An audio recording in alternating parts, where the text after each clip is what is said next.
고린도전서 14장 13절부터 25절 말씀입니다. 고린도전서 14장 13절부터 25절 말씀 함께 봉독하도록 하겠습니다.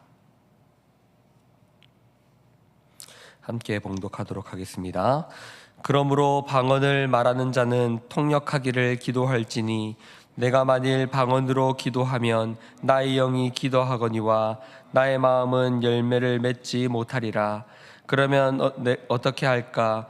내가 영으로 기도하고 또 마음으로 기도하며 내가 영으로 찬송하고 또 마음으로 찬송하리라. 그렇지 아니하면 내가 영으로 축복할 때에 알지 못하는 처지에 있는 자가 내가 무슨 말을 하는지 알지 못하고 내 감사에 어찌 아멘 하리요. 너는 감사를 잘하였으나 그러나 다른 사람은 덕세움을 받지 못하리라. 내가 너희 모든 사람보다 방언을 더 말함으로 하나님께 감사하노라.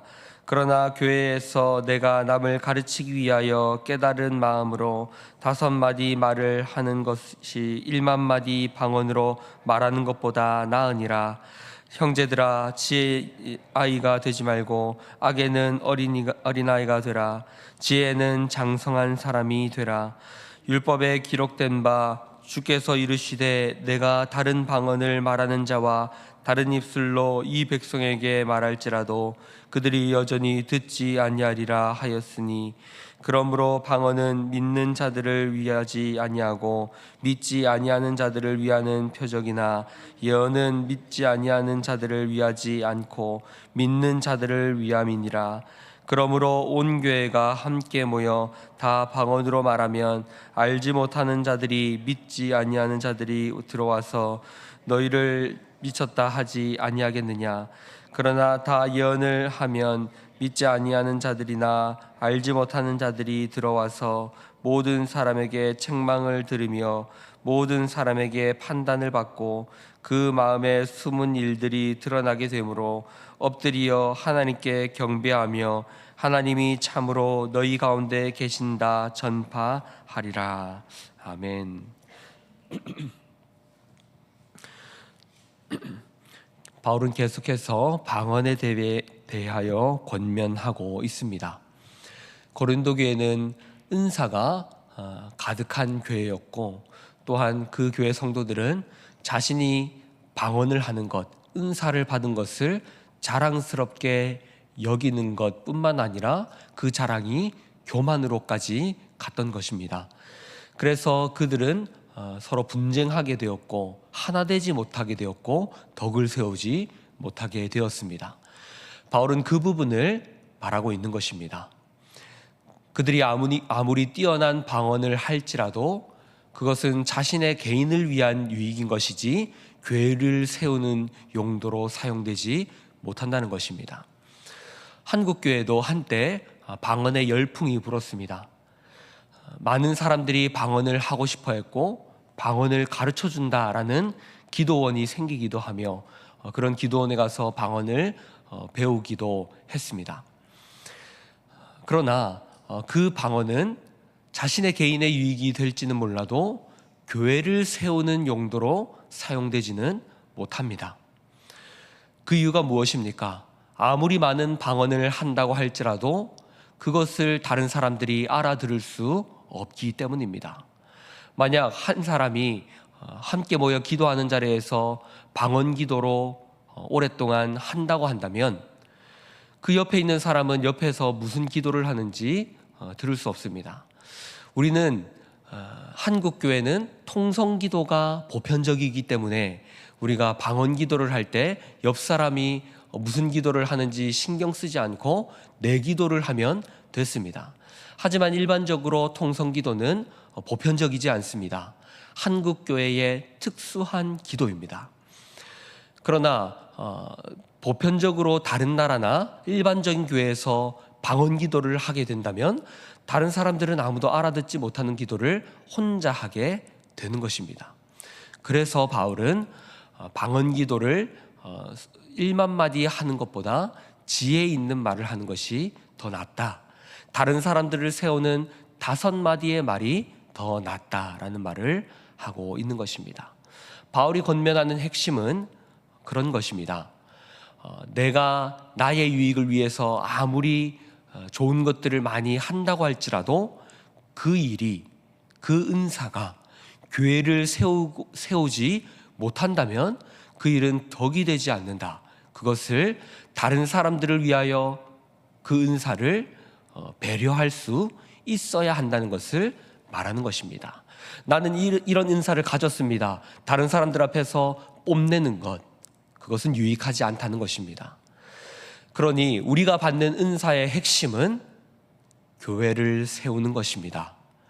내가 받은 은사가 다른 사람들에게 자랑거리로 전락해버린다면 그것은 하나님이 주신 은사를 헛되이 사용하는 것이며 그 은사를 주신 의도대로 사용하고 있지 못한 것입니다. 방언 기도를 하지 말라는 것이 아닙니다. 방언 기도는 개인의 영적인 유익을 위하여 얼마든지 사용할 수 있습니다. 바울도 자신이 방언 기도를 한다라고 말합니다. 이런 풍성한 은혜를 누리고 자신의 개인의 신앙을 위하여서 얼마든지 사용할 수 있습니다. 하지만 그것이 교회 안에서 다른 사람들을 향한 자랑거리가 된다거나 나는 방언기도 할 수 있습니다 라는 말이 영적인 교만이 된다면 그것은 교회를 세우지 못하고 오히려 그 은사를 왜곡된 방식으로 사용한다라는 것을 우리는 기억해야 합니다. 교회는 하나님의 공동체이며 그리스도의 몸된 교회입니다. 우리는 어떻게 하면 이 교회를 하나 되게 만들고 아름답게 세워가며 연약한 자들이 더욱더 주님의 지체로서 강건하여지고 세워질까를 고민해야 합니다. 나는 이렇게 영적으로 뛰어난 사람입니다 라는 것을 자랑하는 것은 어린아이와 같은 신앙으로 살아가는 것입니다. 이것은 지혜롭지 못한 모습입니다. 우리는 다른 사람들을 어떻게 세워가며 그들이 어떻게 그리스도의 장성한 자들로 설 수 있을까를 고민해야 합니다. 바울은 18절에서 이렇게 말합니다. 내가 너희 모든 사람보다 방언을 더 말함으로 하나님께 감사하노라. 그러나 교회에서 내가 남을 가르치기 위하여 깨달은 마음으로 5마디 말을 하는 것이 1만 마디 방언으로 말하는 것보다 나으니라. 사랑하는 성도 여러분, 우리는 다른 사람들에게 지혜롭게 세울 수 있는 말들을 하는 것이 1만 마디 방언을 말하는 것보다 낫다라는 것을 잊지 말아야 합니다.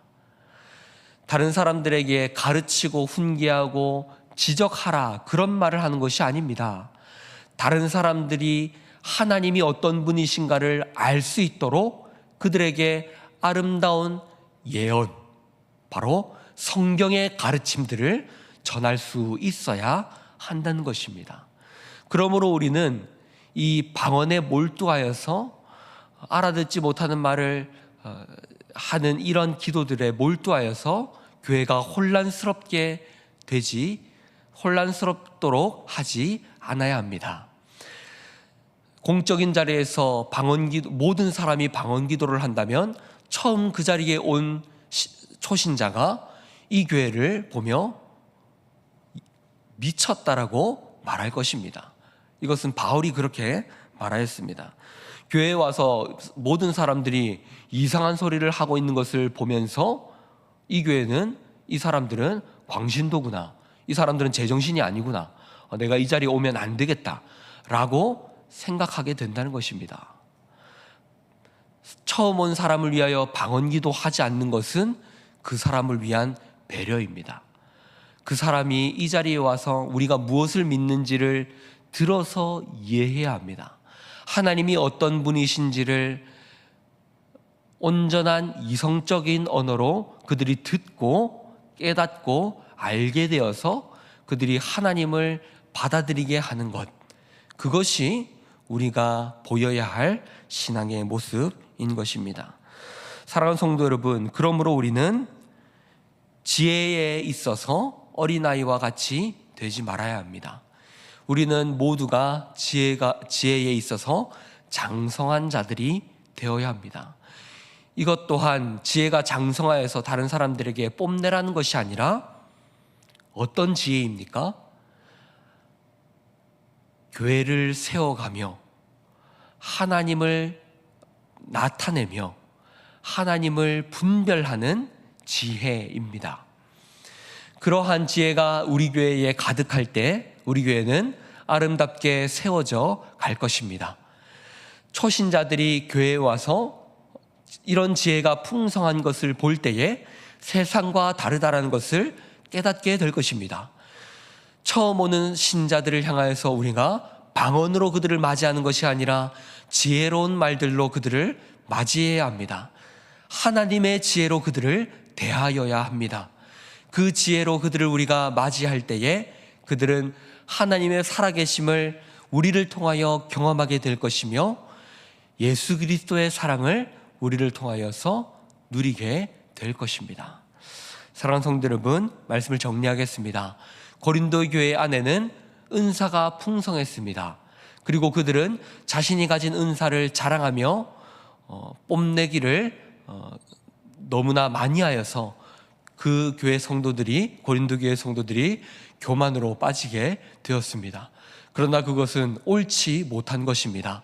자신의 개인의 유익을 위하여 사용해야 할 그러한 은사들을 다른 사람들에게 자랑하는 용도로 사용하는 것은 교회에 덕을 세우지 못하는 것입니다. 그러므로 우리는 알아듣지 못하는 그러한 기도로 다른 사람들 앞에 보이는 것이 아니라 다른 사람들을 세워가며 덕을 세워가는 그런 지혜로운 말들로 교회 안에 그런 지혜로운 말들로 교회를 세워가야 하는 것입니다. 저와 여러분이 이런 지혜로운 말로 처음 오는 신자들을 살피며 그리고 다른 사람들을 세워가며 아름다운 주님의 몸된 교회를 세워갈 수 있어야 할 것입니다. 그런 지혜롭고 성숙한 신앙의 모습이 우리 가운데 가득하기를 주님의 이름으로 축복합니다. 들으신 말씀을 기억하며 함께 기도하실 때 우리가 지혜에 있어서 장성한 사람이 되게 하여 주시옵소서라고 기도하면 좋겠습니다. 우리의 언어가, 우리의 기도가 성숙하게 하시고 다른 사람들에게 자랑하는 그런 신앙이 아니라 다른 사람들을 세워가며 그들이 성장해 갈 수 있는 그런 아름다운 지혜의 사람이 다 될 수 있도록 우리 시간 함께 들은 말씀을 기억하며 기도하시고 개인의 기도 제목과 공통의 기도 제목으로 기도하도록 하겠습니다. 기도하시겠습니다.